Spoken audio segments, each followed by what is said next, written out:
Good morning, business world. Unfortunately, last night we had an incident. The anchors for this morning's show are, shall we say, unavailable.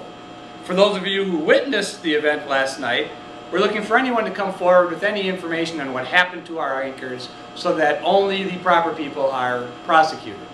Please see me, Jim Morgan, Executive Director of Business World News Network, right after this morning's telecast. Thank you.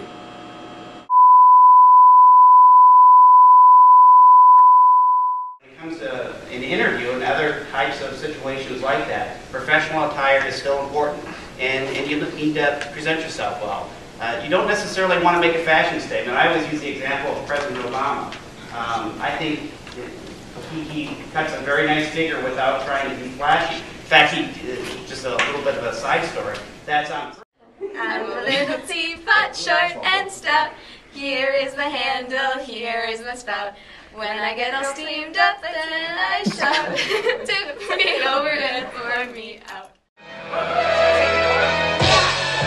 We're Emmett. A tough act to follow, this a tough pill to swallow, but yo, this lyrical assassin's on the mic and you be passing, cause nobody wants to hear Tommy with the gas and he be passing. So take the story, listen quick. I'm not gonna try to be it, but I'm gonna tell you how it is. Not trying to make the life I live. That's all.